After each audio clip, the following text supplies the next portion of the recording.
Vamos con la presentación de la maestra Elida Núñez Escandón. Antes de darle la palabra y antes de hacer la presentación, me gustaría que también le diéramos un aplauso muy fuerte a la maestra, porque ella es la experta gracias a la cual el día de hoy tenemos un programa tan bueno, tan variado y tan adecuado para el municipio de Almoloya del Río. Vamos a darle un aplauso muy fuerte, por favor.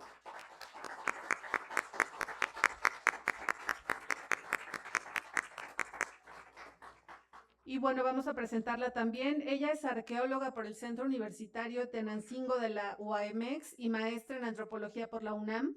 Obtuvo su grado de maestría con el análisis morfológico y estilístico de los braseros rituales del sitio La Campana, que fue explorado por la doctora Yoko. Ha participado en diversos proyectos arqueológicos en el Estado de México, Guerrero, Hidalgo y Jalisco. También laboró en la Dirección de Registro de Monumentos y Zonas Arqueológicas del INAH.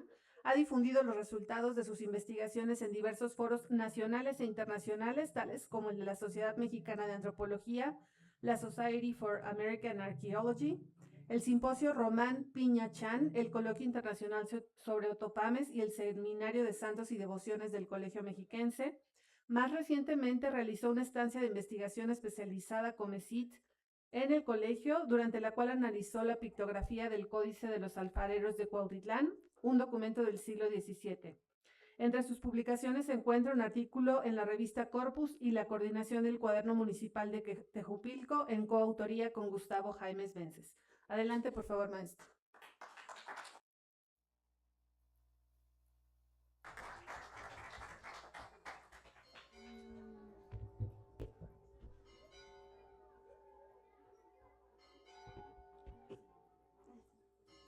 ¿Hacia allá? ¿Hacia dónde? Bueno, primero buenos días, gracias por estar aquí. Para seguir un poquito hablando de las imágenes religiosas que se encuentran aquí en la parroquia, yo les voy a hablar del Cristo de Burgos. También el licenciado Iván mencionó a las imágenes de los Cristos con las características de los Cristos sufrientes, ¿no? Bueno.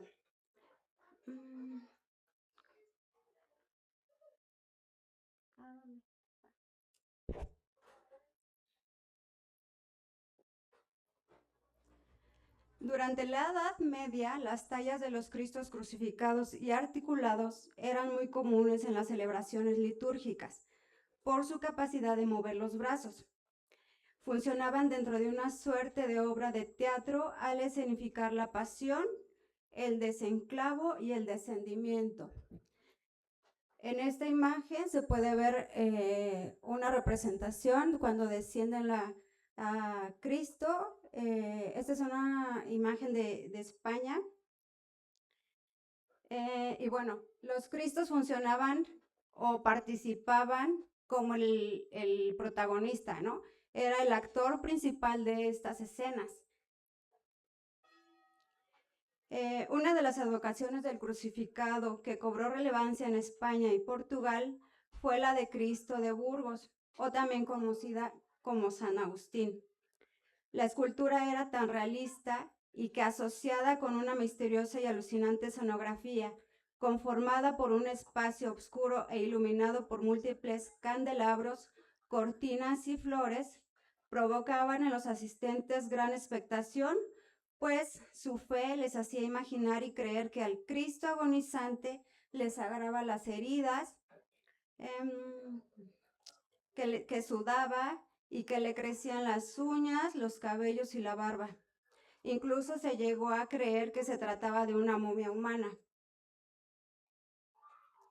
De ahí que se propagaran rápidamente los relatos de sus milagros realizados.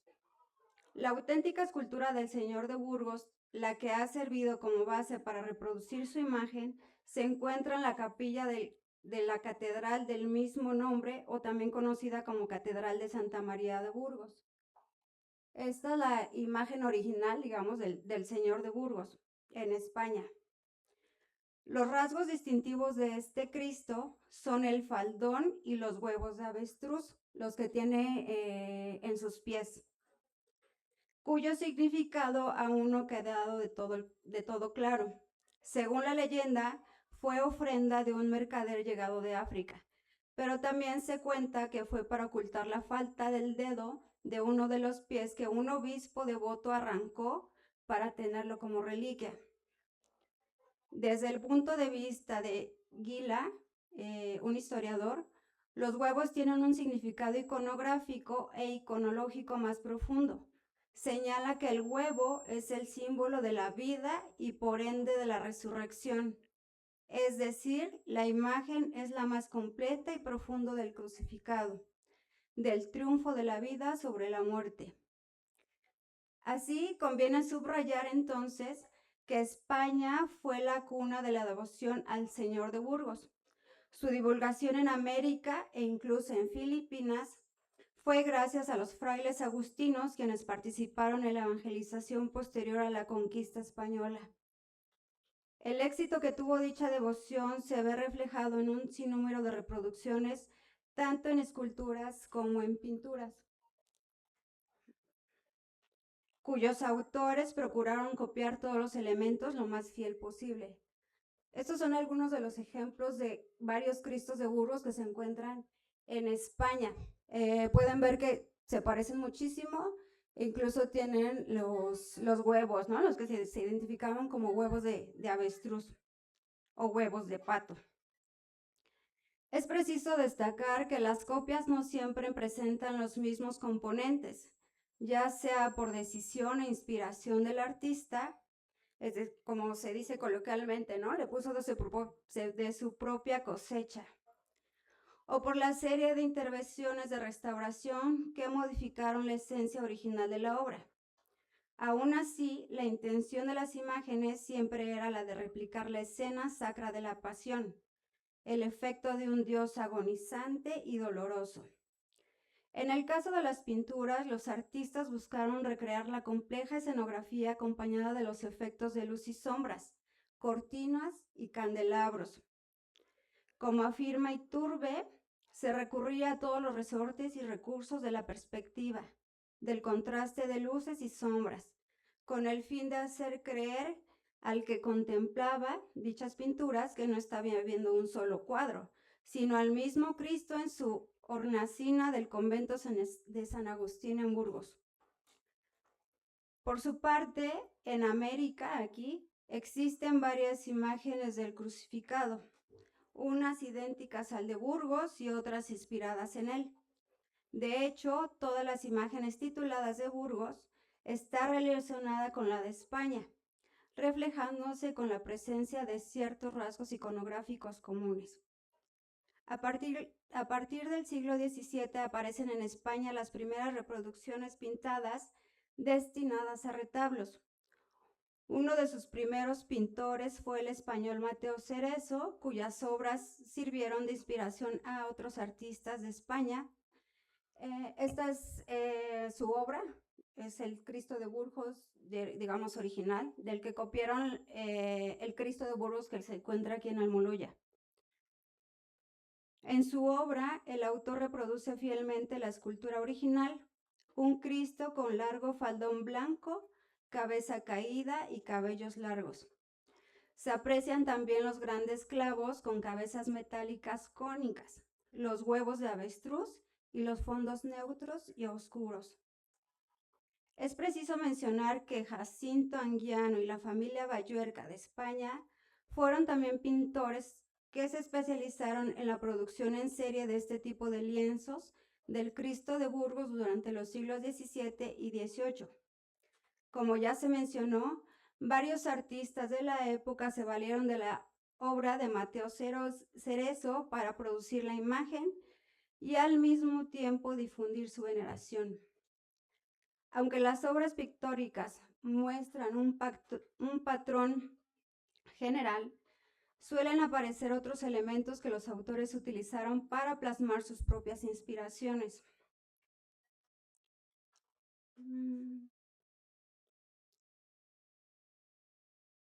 Y bueno, ahora vamos a hablar del Señor de Burgos, que se encuentra aquí en la parroquia, que todos conocen, supongo. Se trata de una pintura de caballete del siglo XVIII, cuyas características físicas son, se encuentra en el centro del retablo, es digamos, la imagen principal, porque se conoce que es el patrón del pueblo. Actualmente San Miguel Arcángel ocupa ese lugar, ¿no? Pero según las personas más grandes, el Cristo de Burgos fue el patrón. Por mucho tiempo fue el patrón del pueblo y la fiesta principal, de hecho, era el Cristo de Burgos, ¿no? Actualmente San Miguel pues ha tomado importancia. En cuanto a las dimensiones físicas del cuadro, se puede constatar que mide 180 centímetros de alto, 2 centímetros de ancho, 2 centímetros de ancho y una profundidad de 5 centímetros aproximadamente, cubriendo la obra un área cercana a los 3 metros cuadrados. Además, cuenta con un peso cercano a 8 kilos. Otro aspecto que se puede mencionar y fue constatado por la arquitecta Ana Luisa Elías Moreno es el estado de conservación de la obra. En él alude que la pintura de Caballete se encuentra en buen estado de conservación. Sin embargo, esta presenta una serie de perforaciones intencionales en el lienzo, asociadas posiblemente a la colocación de elementos decorativos de metal que acompañan a la imagen. También observó una acumulación ligera de polvo, tanto por el anverso como en el reverso, sobre todo en el travesaño y parte inferior de la pintura, al igual que restos de pastas de resane relacionadas probablemente con elementos decorativos de corte metálico que pudieron haber estado colocados en la palabra INRI. Los deterioros anteriores tienen que ver con la manipulación de la obra a lo largo del tiempo.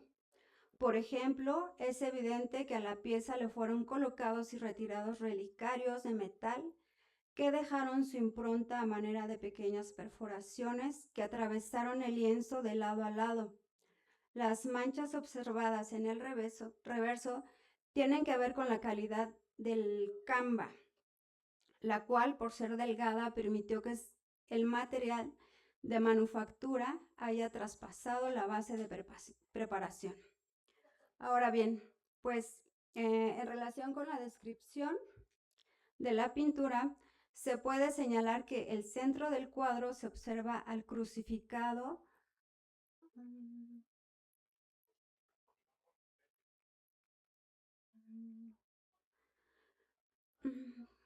Se observa el crucificado con la cabeza inclinada sobre su hombro derecho y el torso desnudo con las costillas visiblemente marcadas. Tiene los brazos extendidos horizontalmente y las manos y pies clavados en cada extremo de la cruz. De la herida del costado derecho le brota sangre, que escurre hasta tocar parte del vestido. Un faldón blanco con remate de encaje en la parte inferior le cubre desde la cintura hasta debajo de las rodillas, que nos hace recordar al Cristo de Burgos original, ¿no?, de España. También porta una corona dorada y en sus pies se observan unos huevos dorados, característicos del Señor de Burgos y de los que ya se ha hecho mención. La imagen está situada sobre un fondo negro. A cada lado cuelgan unas cortinas de terciopelo color rojo con orillas doradas. De la misma manera, prenden a ambos lados 2 candiles con 4 velas cada uno, mientras que 2 floreros y 2 candelabros encendidos descansan sobre el suelo en cada costado. Okay. La obra y sus elementos se asemejan por mucho al estilo barroco burgalés de la época, es decir, un Cristo con falda larga y blanca sobre un fondo negro. El artista de la obra reprodujo de forma fidedigna la escena del desenclavo y descendimiento de la cruz, incluyendo la escenografía y la decoración distintiva, como se describió anteriormente en la Catedral de Burgos. De manera particular, se puede mencionar los siguientes datos relacionados con la autoría de la pintura del Señor de Burgos de Almoloya del Río. El reverso de la pintura del caballete cuenta la inscripción del autor, que esta es la inscripción que tiene atrás la pintura, por si nunca la han visto. Este es de donde se constata que es del siglo XVIII, ¿no? Les puedo leer lo que dice. Dice, el 10 de agosto de 1760 se acabó este lienzo, siendo gobernadores Miguel Gaspar y Efraín Gutiérrez y Martín Gabriel Mayordomo, y además fiscales de este pueblo. El autor fue Juan Joseph de Alba, vecino de Toluca.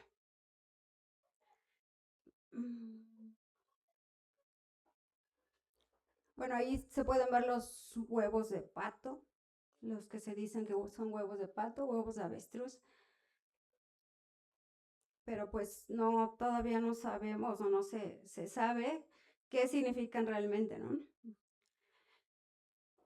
Bueno, para recapitular y concluir, se puede asegurar que si existe una advocación de Cristo que tuvo desde la Edad Media en Europa y hasta la actualidad un enorme arraigo y difusión, es la imagen del Cristo crucificado muerto en la cruz. Así, el Cristo de Burgos fue una de las representaciones con más arraigo por parte de los fieles en España, pero su fama milagrosa se extendió hasta Hispanoamérica cuando los frailes agustinos lo incorporaron como parte de su misión evangelizadora en estas tierras. No es casualidad que el Cristo de Burgos esté asociado con la imagen de San Agustín. Las copias que existen de Cristo de Burgos, tanto en España como en México, Ecuador, Bolivia, Perú, Argentina y Filipinas, contienen más o menos el mismo patrón iconográfico. Es así que el análisis de este tipo de elementos nos permite visualizar el alcance de la devoción que tuvo esta advocación. Ya acabé.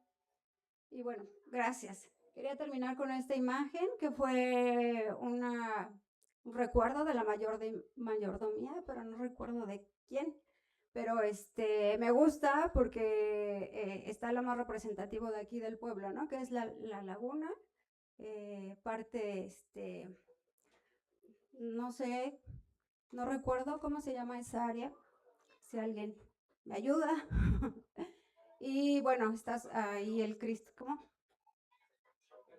El embarcadero, pero el nombre. Y bueno, está el Cristo, el Señor de Burgos. Sí, gracias. Vamos a seguir entonces con la presentación de la doctora María del Pilar Iracheta Cenecorta. Ella estudió la licenciatura en Historia de México en la Universidad Autónoma del Estado de México, cursó la maestría en Estudios Regionales en el Instituto de Investigaciones Sociales Dr. José María Luis Mora, obtuvo el grado de doctora en Historia por la Universidad Autónoma de Zacatecas Francisco García Salinas y desde 1994 ingresó al Colegio Mexiquense, en donde funge como profesora investigadora.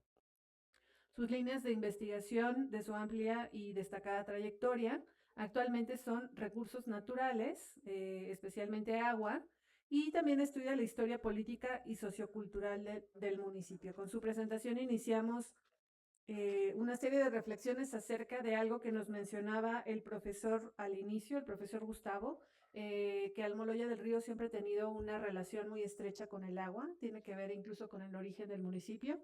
Entonces vamos a darle la palabra a la doctora y un aplauso también. Agradezco a la maestra Elide esta amable invitación, al maestro Gustavo Jaimes, a la doctora Samantha, muy amable. Gracias, señor presidente, por acogernos aquí y a ustedes muchas gracias también. Bueno, yo voy a hablar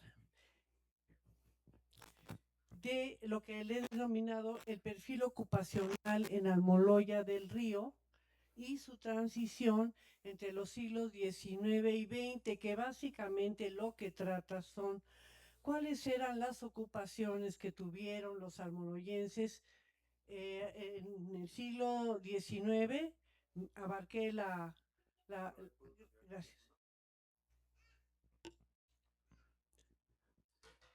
Durante la segunda mitad del siglo XIX y pasando prácticamente por todo el siglo XX. Bueno, ya se ha hablado de la relación que los almoloyenses siempre han tenido con la laguna, ¿no? De Chignahuapan.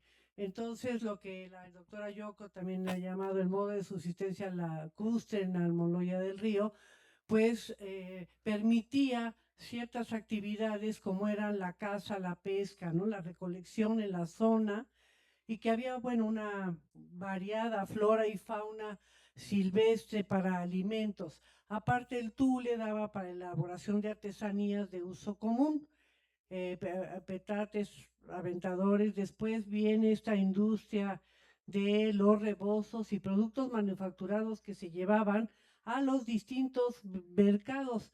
Se hacía también consumo en Almoloya, pero se iba a los mercados vecinos a vender.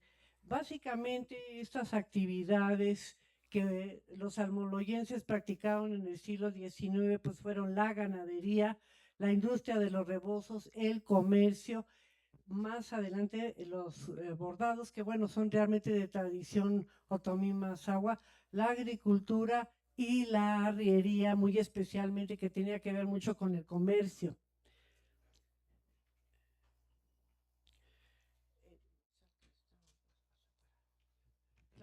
La que sigue, por favor.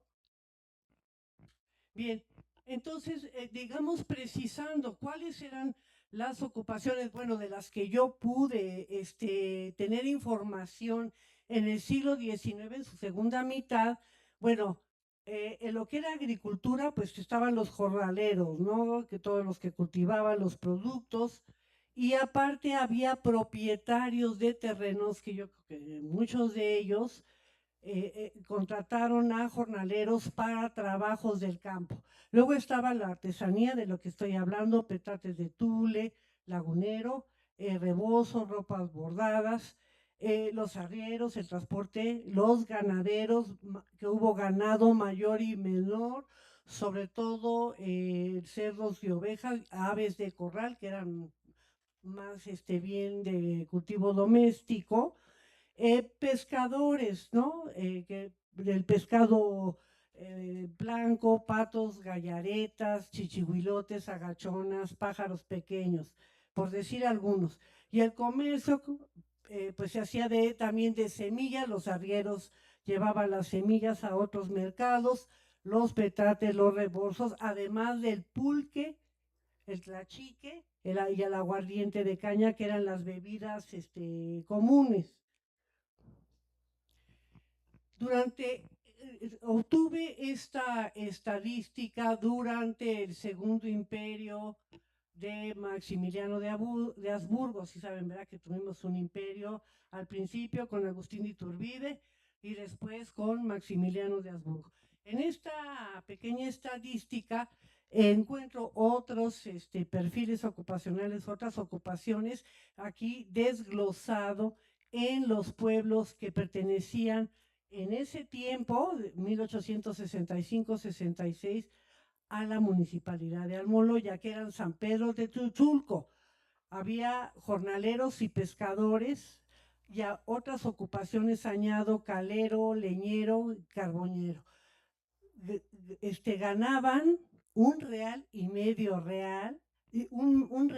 medio diario por un trabajo de 8 a 5 de la tarde. En Almoloya del Río, hacia aquí, también eran jornaleros y pescadores, y aparte de cazadores, recolectores y petateros. También un real y medio y de 8 a 5. En San Mateo Texcaliacac, también jornalero y pescadero es el que se repite en todos los pueblos, más aparte comerciante y tlachiquero. Sí gana un poco más, los reales, por 9 horas de trabajo.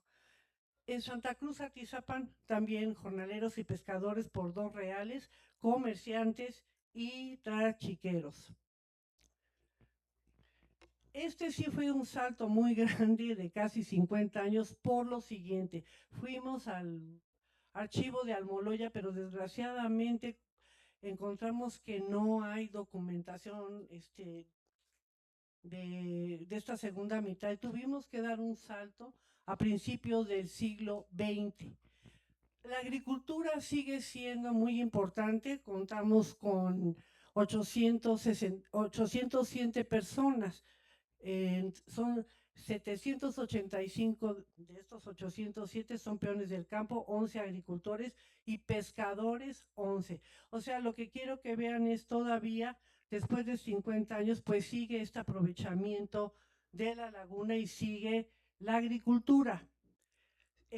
Me voy a saltarlo sin ocupación por el tiempo. Mejor prefiero hablar de nuevas profesiones que ya aparecieron en este siglo, como son los profesores, ¿no? Aquí tenemos 4 y que según esto que tenían, según este censo de 1901, ya tenían 554 escolares, o sea, de escuelas primarias, 3 estudiantes que creemos que ya sean de estrato de educación un poquito ya como secundaria, por decirlo así. Los comerciantes, que siempre fue muy importante, 18 personas, dependientes 6 y reboceros 4. Estos pertenecían ya a comercio y servicio, que sumaban 28. En servicios tenemos ya a un empleado, criados y sirvientes 34, o sea que este servicio doméstico empezó a crecer ya en este tiempo, y esta categoría pues es nueva, ¿no? En construcción, albañiles, bueno, 5, carpinteros 3, filarmónicos, ya había aquí una orquesta filarmónica, y peluqueros. O sea, lo que quiero decir es, empiezan ya a aparecer servicios, ¿no? Empiezan a aparecer profesionistas. Ahora bien, lo que pudiera llamarse la primera transición es, bueno, el cambio ecológico y las nuevas ocupaciones laborales. Como ya se ha estado mencionando, desde los años 30, 40 y hasta 50 viene esta desecación de las lagunas, y lo que hace que venga el ocaso del modo de vida lacustre, ¿no? Aquí, bueno, encontré de un autor una cosa muy bonita que decía: los ancianos no pensaron algún día sobre todas las actividades, que todas las actividades, estas lacustres, serían reemplazadas, ¿no? Hasta el punto de desaparecer entre las generaciones futuras, lo cual no sé, creo que pudiera ser un matizado, ¿no? Yo creo que todavía la laguna, de alguna manera, pues, habrá algunos aprovechamientos, ¿no? Pero sí, estas generaciones que empezaron a sufrir esta desecación de la laguna tuvieron que buscar otras maneras de subsistir, ¿no? Y entonces en esto aparece algo muy importante, que es la manufactura textil, ¿no? La agricultura, la ganadería, como obreros en fábricas, en la Ciudad de México, en Toluca, y hasta migrantes, ¿no? Braceros que se van, dejan Almoloya y se van por lo regular a los Estados Unidos. Bueno, en este cambio, lo que hablo de la industria de la confección, aquí yo creo que habrá personas que recuerden al señor Benigno Reyes Pulido, ¿no? Quien aprendió en la Ciudad de México la confección de ropa. Viene de la Ciudad de México y ayuda a varios almoloyenses a la industria de la confección de pantalones en serie. Entonces ya en 1975 tenemos ya que hay un paso de maquila, que son así como talleres pequeñitos, a fábricas de ropa en general, ¿no? Esto sí fue realmente un cambio ocupacional, pues muy importante, ¿no? Tan es así que una autora, Barceló, en el 2016 nos dice que ya la principal actividad económica es la industria textil, complementada con la agricultura y la ganadería.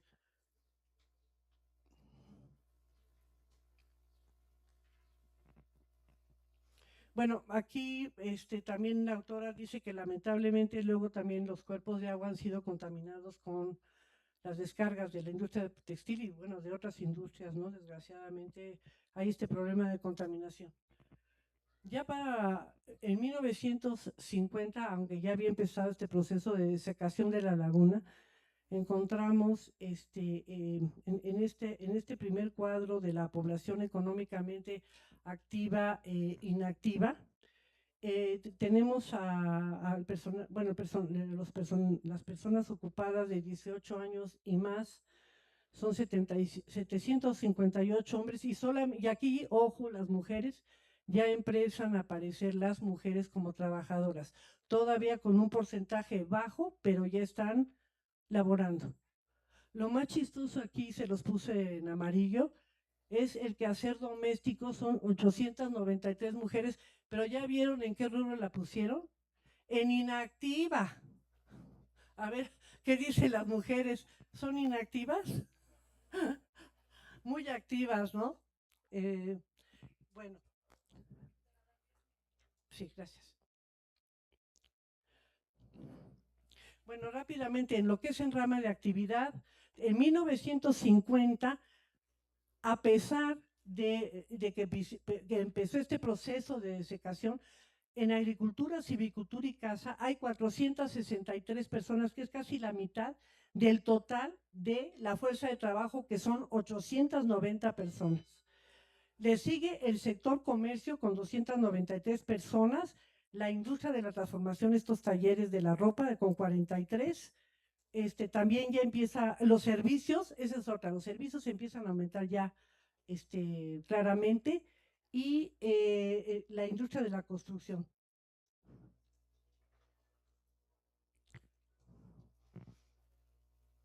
En 1960 ya tenemos otro cuadro, hay de la población activa, 973 hombres y 356 mujeres, que hacen 1,329 personas que trabajan. Del personal ocupado, tenemos a 1,304 personas, y la inactiva 1,256, que creo que era como muy alto. Y otra vez aparecen aquí los quehaceres domésticos con 992 personas. Ya no me meto en los otros rubros por el tiempo. Rápidamente, en la población económicamente activa por rama de actividad desde 1960, ya subimos a 1,329 personas, ya son la población económicamente activa. Y resulta que 10 años después de este proceso de la desecación, y según este censo, todavía la agricultura, ganadería, silvicultura, caza y pesca era la mayoría de personas. Son 675, que representan un 50%. Después nos siguen la industria de la transformación, después el comercio, luego los servicios, que aquí ya empieza también a aumentar su número, la construcción y el transporte. Nos vamos a 1970. Aquí sí ya hay un cambio muy claro. Si ustedes ven, el número mayor de personas ocupadas ya son los que están en la industria de la transformación, 465. Son todos los talleres de ropa y otros rubros. Y ya sigue, aquí ya bajó a segundo lugar la agricultura, la ganadería, la silvicultura y la pesca. El comercio sigue subiendo un poco la cifra, más los servicios, esos son los que van repuntando, por decirlo así. Nos vamos a 1980, son 2,120 personas ocupadas. En la industria manufacturera ya tenemos el puntero, que son 608 personas dedicadas a esto. Pero la agricultura, la ganadería, la silvicultura y la caza, tiene el tercer lugar con 427, y en las actividades no especificadas 600. O sea, queda bueno, yo diría que en un segundo lugar, porque hay 600 no especificadas. El comercio subiendo también, o sea, se ve cuáles son, ¿no? Los que van arriba, perdón, están los servicios con manuales, o sea, que imagino que también debe ser todavía esto le llamaron diferente, ¿no? Ay. Bueno, creo que ya no me va a dar me paso. Bueno, aquí ya hay un desglose muy grande. Lo que quiero decir es que ya empieza en esta época, los 80, a crecer muchísimo el artesanado y los obreros, luego los agricultores, los vendedores, maestros, los oficinistas, ayudantes de obreros, trabajadores domésticos. Esos son los que llevan ya el puntero en 1980. Hay otras actividades, no las menciono, ya llego a 90.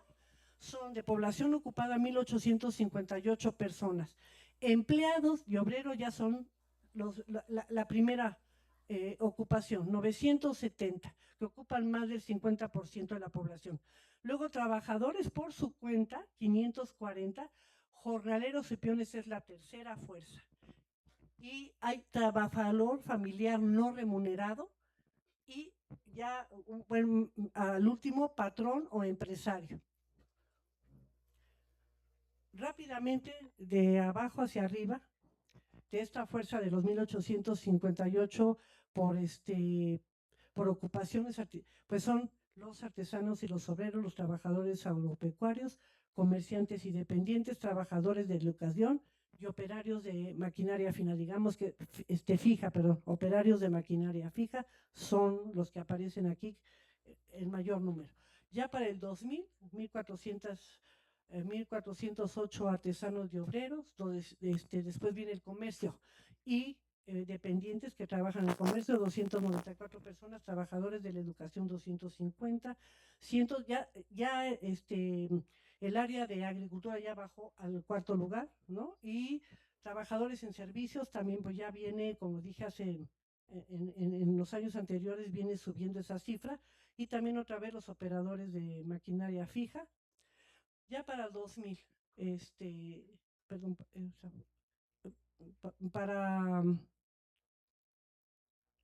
me salto a 2023, que es una cifra más cercana, ¿no? Son los servicios. Después de 2000 que me quedé, ya en 2023 ya son los servicios los que tienen el primer lugar, según este censo, la industria 81 y finalmente la agricultura. Entonces, bueno, la conclusión es que pues está la presencia de la agricultura, quizá todavía un poco de otras actividades que tienen que ver con ese sector, pero realmente ya pues la modernidad nos ha llevado a otros sectores, como lo han visto en este rápido panorama. Muchas gracias por su atención. Vámonos con la presentación de la doctora Gloria Camacho Pichardo. Ella nos va a hablar acerca de los proyectos de desecación de la laguna de Chignahuapan.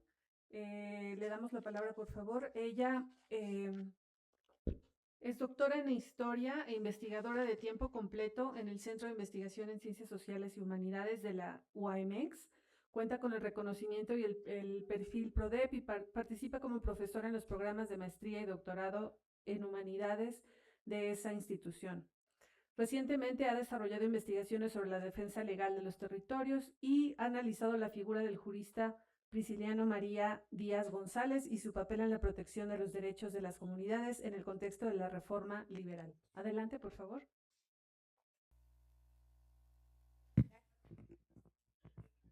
Hola, buenas tardes a todas y todos. En primer lugar, agradecida aquí con el presidente municipal, agradecida con usted, con la doctora Yoko, es un gusto verla. Doctor Gustavo, muchas gracias por la invitación. Estoy muy contenta de estar aquí en este día porque he trabajado pues por mucho tiempo esta zona del Alto Lerma. No me considero experta porque no lo soy, pero tengo un poquito de tiempo trabajando esta zona del Alto Lerma y sinceramente le tengo mucho cariño a estos pueblos lacustres, mucho cariño. Este trabajo, si bien me pidieron que hablara solo de la laguna de Chignahuapan, no se puede ver solo la laguna de Chignahuapan en torno a los proyectos de desecación. Para verlos hay que entender estos proyectos dentro de todo lo que corresponde al Alto Lerma. Si no, no lo podemos entender así. ¿Así? Ok. Bien, esta experiencia de conocer los proyectos de desecación de largo alcance, de largo aliento, me ha permitido distinguir varios momentos en los que se ha presentado el proyecto de desecación. Y como bien lo señaló la doctora Yoko, Chalco es bien distinto a esta zona, ¿no? En Chalco hubo proyectos de desecar estos cuerpos, estos lagos, y se llevó a cabo justo porque las diferencias en torno a los valles era distinta. En Chalco se deseca el lago, pero en esta zona no. En esta zona no, porque efectivamente los pueblos que habitan toda esta región son bien aguerridos y son bien defensores de sus bienes. Y eso es una parte bien importante en torno a estos proyectos de desecación que se producen o que se generan desde las iniciativas estatales o federales. No es una iniciativa de ellos, es una iniciativa del Estado. Y entonces ahí tenemos en la zona alta, pues bueno, está aquí la zona, bueno, aquí está el curso alto y aquí están precisamente nuestro objeto de estudio.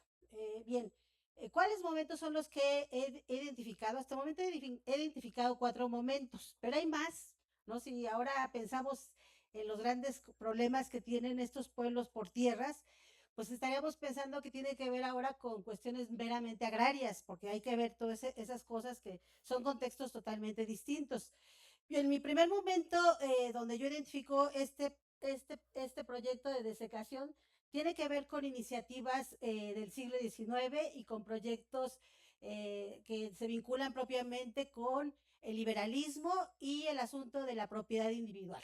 O sea, ahí ustedes tienen a 2 personajes que son muy conocidos por nosotros, sobre todo el de abajo, Benito Juárez y Miguel Lerdo de Tejada, ¿no? Estos personajes propiamente estaban convencidos en hacer cambios en cuanto al asunto de la tenencia de los recursos corporativos.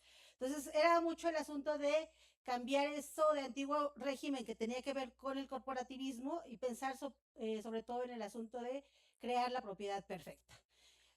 Como bien saben los de aquí de Almoloya, pues los cuerpos lacustres son cuerpos, o eran cuerpos que eran parte de las corporaciones, ¿no? Que eran de uso común y que era difícil que esta ley se aplicara o se llevara de manera tajante o que los pueblos estuvieran convencidos de ser propietarios individuales, ¿no? Eso era una cosa, pues por así decirlo, impensable. Si no me equivoco, pues bueno, no sé, Santa Cruz me parece que sí tiene o sí se le reconoció esta cuestión de los bienes, es la restitución y configuración de bienes comunales, me parece que se hizo. Pero sobre eso no quiero hablar porque no soy experta y luego me van a decir que no he hecho bien mi trabajo. Entonces mejor no lo toco.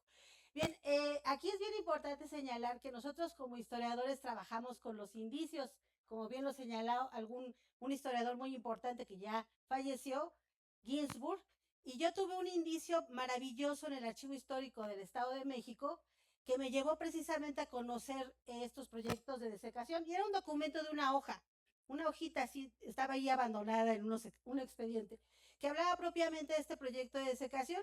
Y pues bueno, ahí en ese cuadro yo pude señalar pues todos los pueblos, el distrito, la municipalidad del pueblo y las haciendas que estaban involucradas en este proyecto de desecación. Entonces, ese indicio tan pequeño que encontré en el Archivo Histórico del Estado de México me llevó a buscar en otros repositorios más cuestiones que me llevaran a entender este proceso de desecación que surgió justo en 1857 y que me obligaba a buscar más información en los repositorios municipales. Desafortunadamente, como bien lo señaló la doctora Iracheta, Almoloya del Río no tiene documentos. O sea, no hay, sobre todo en el siglo XIX no tenemos nada. O por lo menos me dijeron que no había. Entonces yo ya no indagué más y busqué en los otros repositorios en donde yo sí pude encontrar información sobre estas iniciativas. Bien, este mapa es un mapa maravilloso, es el proyecto de Francisco de Garay. También fue un indicio que me llevó a entender propiamente el plan que tenía en ese entonces, en el 57, de llevar a cabo el proyecto de desecación, ¿no? Entonces aquí lo tenemos, acá está nuestra zona de Almoloya, Santa Cruz, y ya va más allá hacia la zona baja del Alto Lerdo, ¿no?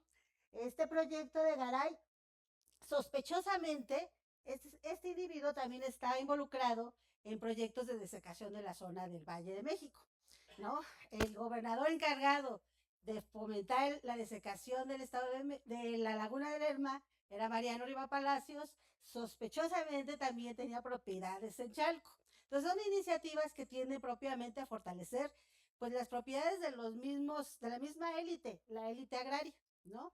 Y pues bueno, esas iniciativas pues se toparon propiamente con una región altamente poblada, con muchos pueblos, de una gran tradición lacustre, como bien lo señala la doctora Yoko, el modo de vida lacustre, que pues era muy difícil pues de vulnerar en esta época, ¿no? Entonces el proyecto de desecación, pues en esta época, en la del 57, pues no se lleva a cabo, ¿no? Por otras razones también contextuales, porque pues vinieron los franceses, luego Maximiliano, y pues las iniciativas se vinieron abajo. Entonces tenemos otro segundo momento que tiene que ver con el porfiriato, justo con nuestro gran dictador Porfirio Díaz, que también tuvo esta iniciativa de apoyar propiamente el proyecto de desecación de esta región, pero había algunos matices con respecto al 57. Los matices se refieren propiamente a que los usos que en este momento Porfirio Díaz pensaba de estas aguas era para producir energía eléctrica.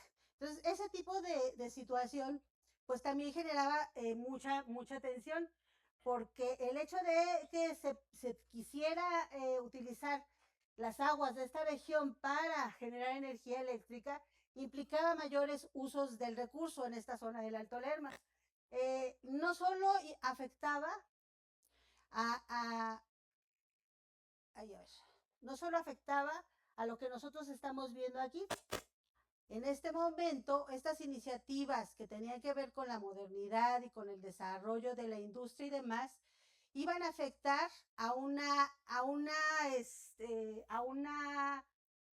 parte mayor del río, del propio río Lerma, ¿no? Entonces, en este momento, con estas iniciativas porfirianas de generar fuerza motriz y de alguna manera que esta zona se desecara y que las tierras desecadas fueran utilizadas para la agricultura, pues no se lleva a cabo, porque en este momento ya no se estaba afectando solo a esta región, en este momento ya se estaba afectando a toda la cuenca del Lerma. Entonces, eso afectaba todavía más. Entonces, fíjense, cuando yo llego a este segundo momento, mis fuentes ya no son solo las municipales, mis fuentes ya son del Archivo Histórico del Agua, que es un archivo federal. Y entonces me lleva a conocer, pues que a todo lo largo del Lerma, pues hubo una gran inconformidad por todas las concesiones que se pretendían hacer en la parte alta. Entonces, ese es otro factor que de alguna manera evitó en este momento que el proyecto porfiriano se llevara a cabo. Entonces, no solo fue la inconformidad de aquí, de la zona de Almoloya, de toda la zona alta de Lerma, sino que ahora se ve toda la cuenca, ¿no? Todas hacendados, pueblos, propietarios que utilizaban el recurso hídrico. Entonces, en ese momento, pues tampoco se lleva a cabo la desecación. Bien, tenemos por ahí un personaje intermedio ahí, que también quiso aprovecharse de las lagunas y de la zona de aquí, que fue Abundio Gómez. Abundio Gómez fue gobernador del Estado de México y también tuvo en 1925 proyecto también de secar las lagunas, pero él la proyectó también para resultar beneficiario de los terrenos que dejaran libres las lagunas.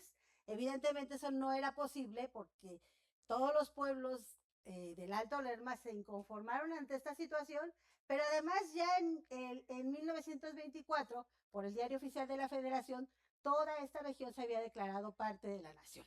Entonces eso también era un obstáculo para que Abundio Gómez o cualquiera que pretendiera desecar las lagunas las llevaran a cabo, ¿no? Aquí también ya tenemos una situación que ya lo han señalado algunos de ustedes, que tiene que ver con que en este momento ya hay una gran preocupación por resolver las necesidades de agua que tenía la Ciudad de México en ese momento. Entonces, aquí tenemos un factor muy importante y un detonante que implica propiamente que las aguas en ese momento sí tengan un mayor, o por lo menos el Estado-Nación tenga una mayor participación con respecto a controlar más esta región y a intervenir propiamente para que estas aguas sí pudieran llevarse para la Ciudad de México. Este fue solo una situación que por ahí salió esta cuestión de Abundio Gómez, que a mí me pareció muy interesante porque, vuelvo a insistir, tiene que ver con la élite del momento que trata de aprovecharse también de ciertos escenarios para llevar a cabo proyectos de esta magnitud. Bien, el tercer momento tiene que ver propiamente ya con el abasto a la Ciudad de México entre 1940 y 1951, que aquí no es necesariamente un proyecto que se defina como desecar las lagunas del Alto Lerma, sino más bien el asunto es llevar el agua para abastecer a la Ciudad de México. Entonces, en este momento, ya con una legislación adecuada para llevarse las aguas, en este momento en donde el Estado se asume como propietario de los recursos hídricos, es más posible llevarse el agua, ¿no? Es más posible, 5 minutos, es más posible, ya que se acabó, es más posible llevarse el agua y evitar propiamente la inconformidad de los vecinos del Alto Lerma. Si bien es cierto, hubo mucha inconformidad, hubo muchos factores de resistencia de los pobladores. Aquí en este momento ya podemos ver la intervención directa de la federación e incluso la presencia del ejército para poder llevar a cabo estas obras. Entonces, bueno, pues tenemos finalmente que estos proyectos de desecación pues alteraron la vida lacustre y las actividades de los pueblos ribereños y de alguna manera alteró e impulsó, más bien desató una gran conflictividad en la región, una gran conflictividad por las tierras.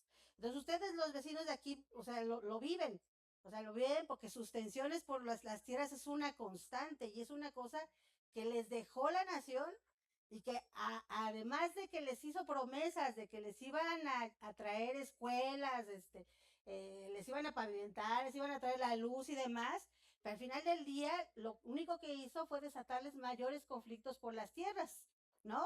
Y entonces viene el Plan Lerma, que es el que ahí podría ser otro segundo momento que tiene que ver con la explotación mucho más intensiva de las aguas subterráneas de esta región. Entonces, se privilegian los usos de la ciudad en detrimento de las poblaciones del Alto Lerma. Entonces, viven ustedes conflictuándose por estas cuestiones, pero yo creo que habrá que ver otras maneras de ver de cómo hay que resolver esta situación, ¿no? Con respecto a estos recursos. Entonces, yo aquí observo otro cuarto momento y afortunadamente el trabajo que yo he realizado sobre la desecación de estas zonas y demás ha tenido, lo han escuchado los estudiantes de la licenciatura en Historia y han intentado, algunos que son vecinos de acá, han intentado seguir estudiando estos problemas a partir de la década de los 60. Yo ya casi esa parte no la conozco porque es una parte bien intensa, y que yo creo que eso, por ejemplo, para ustedes es muy difícil darnos acceso a sus documentos.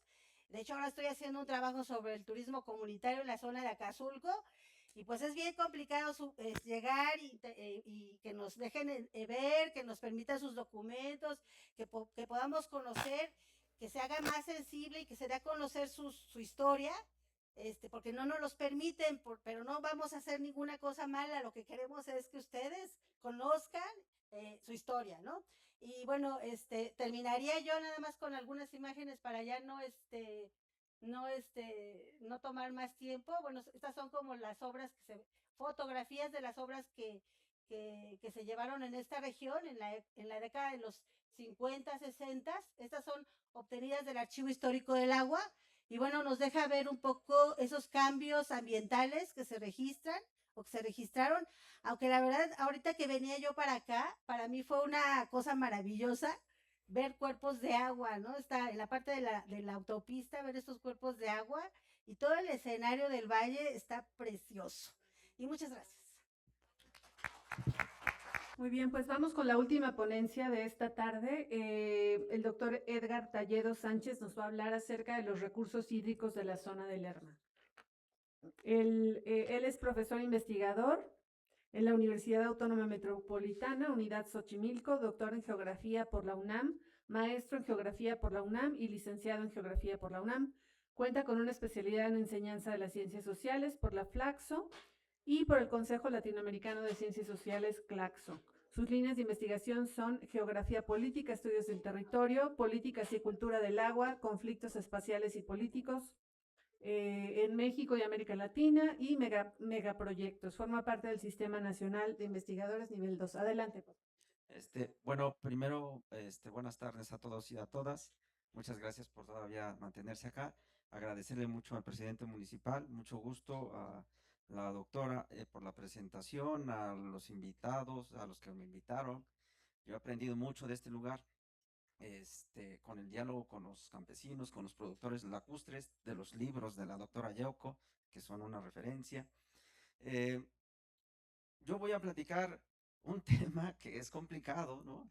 Espero que no me regañen, me pueden corregir, por favor, no me regañen, pero me pueden corregir, porque tiene que ver con el agua y la conflictividad que ha ocasionado que se lleve el agua a la Ciudad de México, ¿no? Y como decía la doctora, que es una gran experta de las desecaciones, eh, eh, realmente esos intentos de desecación no se logran hasta que se puede llevar en parte el agua a la Ciudad de México con la argucia de que se va a resolver el problema del agua. Entonces, para no retrasarme, es con esta, ¿verdad? ¿Con cuál es con este? Miren, hay una idea que ya la dijeron las doctoras, también la doctora, que hay en general, se piensa a veces que la culpa es del productor de mezclilla, del campesino lacustre, y que es por él que hay el problema de contaminación. Pero hay que verlo de forma regional, incluso de una forma no solo regional, sino como un proyecto de cómo se hizo la Ciudad de México después de la década de los 50. La Ciudad de México, sin esta región, no tendría esa imagen, no solo por los trabajadores migrantes que se van a trabajar a CEU, que van a trabajar a un montón de lugares, ¿no? Sino por el agua que se llevan de aquí y que sigue manteniendo a la ciudad. Entonces hay una idea, como pueden ver ustedes aquí muy rápida, de una idea de cuenca invisibilizando un poco la región y los lugares que tienen una complejidad. Entonces, hay una idea también de que hay una amplia contaminación, y si es así, pero no se dice que hay un uso industrial muy amplio del agua, y que eso lo que hizo fue también que desaparecieran zanjas, manantiales, ríos, arroyos, parajes, etcétera. Pero me voy rápido para ver. Estas imágenes que ya mostraron son, y lo pongo así, como agua de Almoloya antes del trasvase, Lerma. ¿Por qué? Porque esta es la imagen que se tiene realmente de ese momento, ¿no? Las trajineras, las personas visitando el lugar, ustedes lo pueden reconocer, los manantiales, las mujeres muy trabajadoras, siempre yendo al lugar a lavar la ropa, etcétera. Pero esa imagen desapareció. Pero siempre está en la memoria de todas y todos ustedes, ¿no? Entonces, ahora, este es un mapa que les presento de toda la cuenca con todas las presas hidroeléctricas y las presas que están en esa cuenca. Si ustedes lo ven, desde el gobierno federal un poco así se estudia el agua, ¿no? Se estudia el agua, la cuenca. Y eso es un problema que siempre nosotros estamos discutiendo. ¿Por qué? Porque el agua no está en la cuenca, está en los pueblos, está en los manantiales, en los ríos, en los arroyos. Y esos manantiales, ríos, arroyos y ojos de agua, etcétera, tienen nombre, tienen historia. Es más, han sido lugares de conflicto, han sido lugares que los pueblos se han debatido, se han jugado la vida, ¿no? Por esos lugares. Entonces es un problema. Ustedes pueden ver ahí cómo está la Ciudad de México y pues espero que se alcance a ver. Pero todo, incluso el sistema de presas que da agua al sistema Cutzamala. Ahorita vemos un mapa. Este mapa del Archivo Histórico del Agua, es el mapa que se construyó para el trasvase del Lerma, para el sistema Lerma. Ustedes pueden verlo y es desde el origen de Almoloya, no sé cuál apachurrarle aquí, pero no se ve. Pero aquí está Almoloya, perdón, iba a tirar eso. Aquí está Almoloya. Y es todo el recorrido hasta Chapultepec, ¿no? Bueno, veamos una imagen, un zoom. ¿Por qué yo lo pongo? Porque pienso que eso es parte de la problemática actual, porque se sigue extrayendo agua, ¿no? No se ha dejado de extraer agua desde que empezó a funcionar en los 50, la primera fase del Lerma. Ustedes pueden ver aquí, zona de trazo obligado por existir manantiales, ¿no? No por existir el río, no por existir la cuenca, por existir manantiales. Y la doctora Yoko, en esos magníficos libros, apenas sacaron con el doctor un libro muy bonito, donde, por ejemplo, tienen una definición de que el manantial, ponen el nombre del manantial y dicen, no era un manantial, eran múltiples manantiales que se formaban por otros manantiales en el subsuelo y que daban vida a la laguna, ¿no? Y a los parajes y a la extracción de agua de esa laguna. Pero me llama mucho la atención cómo en la ingeniería está la memoria técnica de construcción del trasvase, es así, pero eso no solo ocurre en Almoloya, ocurre en Ocoyoacac, en San Pedro en San Pedro Cholula, perdón, ocurre en parte de Tezcalyacac, en San Pedro Techuchulco también. Entonces, toda esa batería de pozos se van a alimentar de esos manantiales.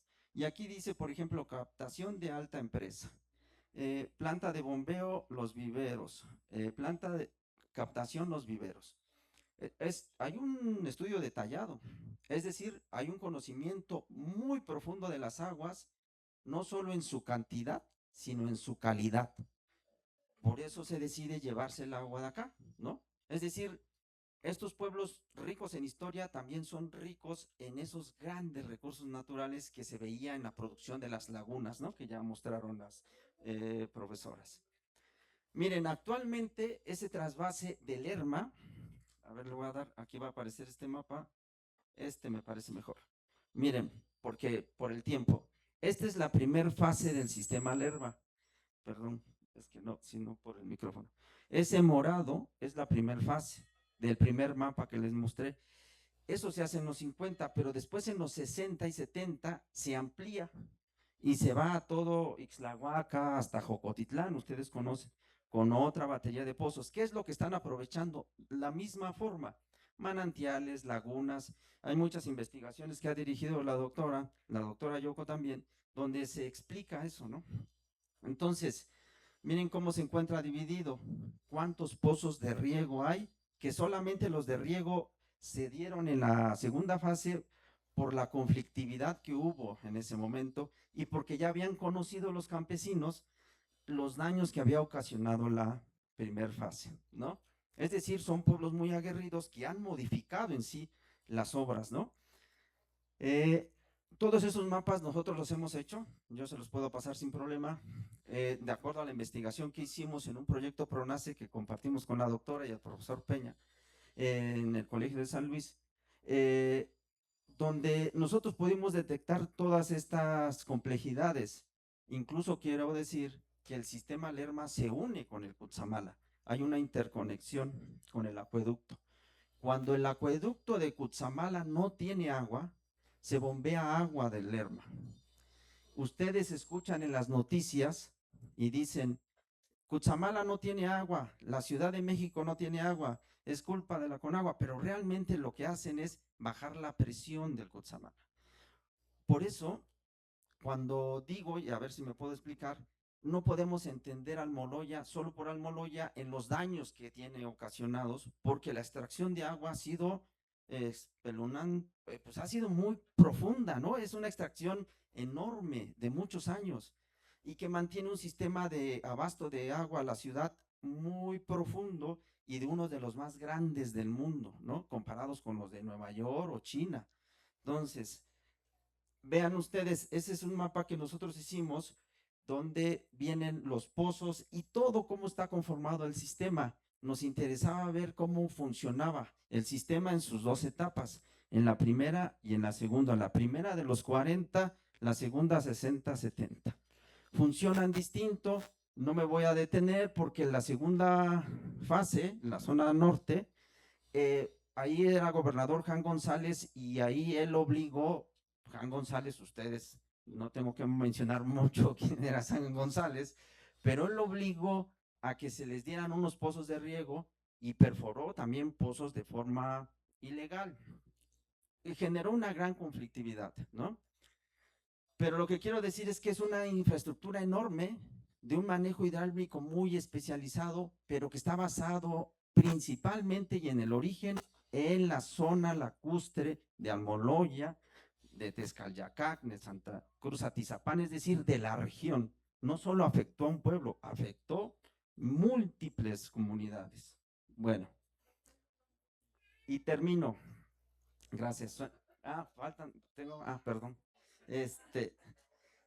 La concentración de agua, miren, estos puntitos que ven ustedes aquí son todas las concesiones, bueno, asignaciones que tiene permitida la Ciudad de México sobre el territorio del Estado de México.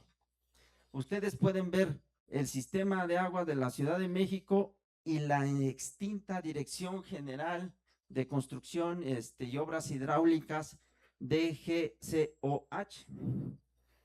Es decir, ellos tienen permiso para extraer agua de aquí, en un territorio pues que ellos habitan en otro lado, ¿no? ¿Por qué pasó eso? Por lo que decía la doctora, es la nacionalización de las aguas que sí nos protegió contra los intereses de Estados Unidos, de los intereses extranjeros, permitió al gobierno federal extraer agua de donde quisiera. Y entonces llegó a estas regiones ricas en esos recursos hidráulicos y ahora, pues todos esos son permisos que lleva a la ciudad, porque las aguas son propiedad de la nación. Ahí tenemos una discusión jurídica muy complicada, muy enrevesada, con los abogados es un problema, con la Conagua no se diga, porque todos dicen es propiedad de la nación, pero destruyeron un sistema que era una propiedad originaria de los pueblos para llevarse esa agua, ¿no? Entonces, bueno, es decir, ahora eso lo administra SACMEX, bueno, ahora es la Secretaría del Agua, ¿no?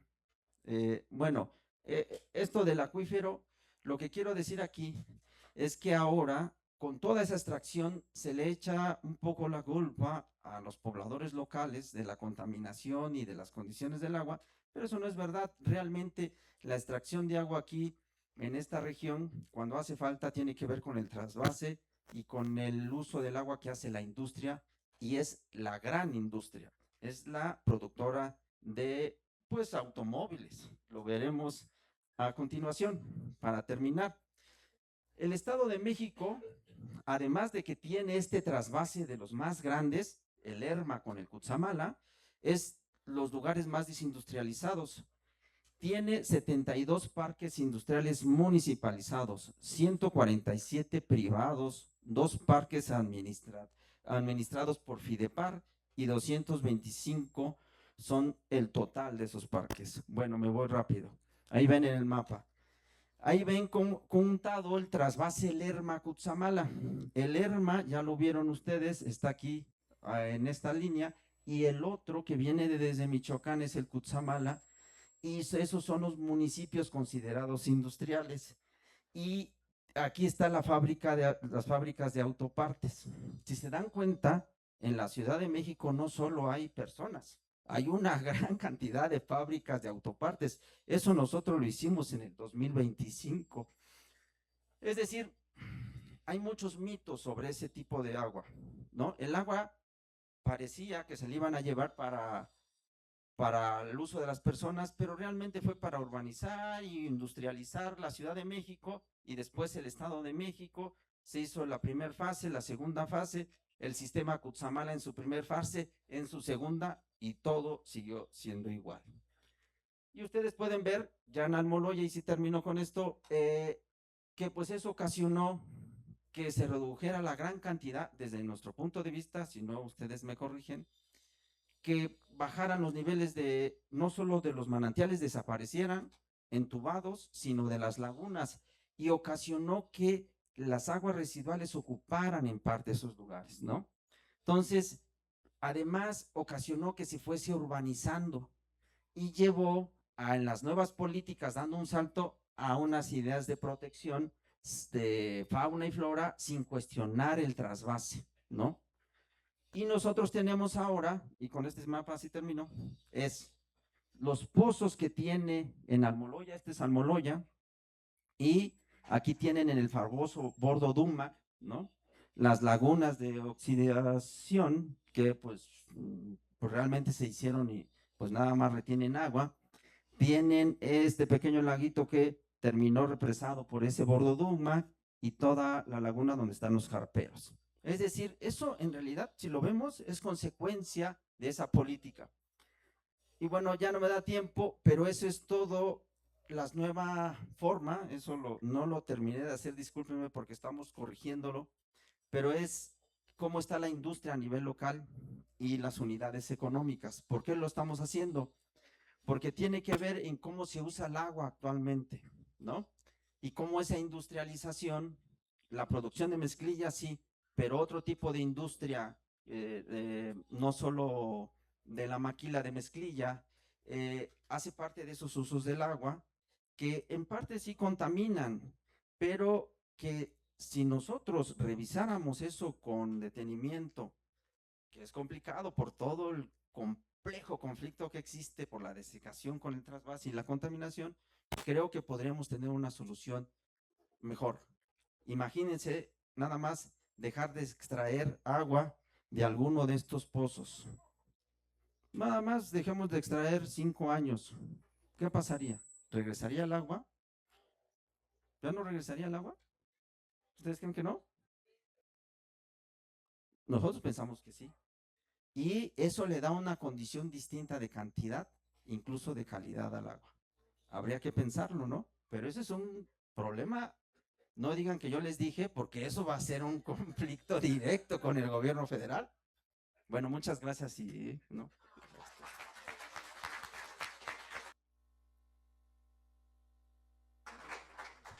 Muchas gracias, doctor. Muy interesante. Fíjense cómo pues estas mesas también son una oportunidad para conocer cómo la investigación que se hace en la academia puede darnos evidencia para que todas las personas que están involucradas en el uso de un recurso tan importante como el agua, pues puedan contar con mejor información y hacer a veces planes mucho más específicos. Les quiero dar las gracias a todos por estar aquí, por esperarnos. Nos tardamos un poquito más de lo que habíamos planeado. Quiero pedirles un aplauso muy fuerte para todas las personas que hicieron posible la mesa, en especial el personal del ayuntamiento, la licenciada Lourdes González Castorena, el personal también del Colegio Mexiquense, Tere Ocampo, los compañeros que están allá atrás. Muchas gracias a todos por tenernos aquí. Espero que les haya sido interesante y útil y pues que no sea la última ocasión en la que hay una colaboración entre el Colegio Mexiquense y el Ayuntamiento de Almoloya del Río. Gracias a todos.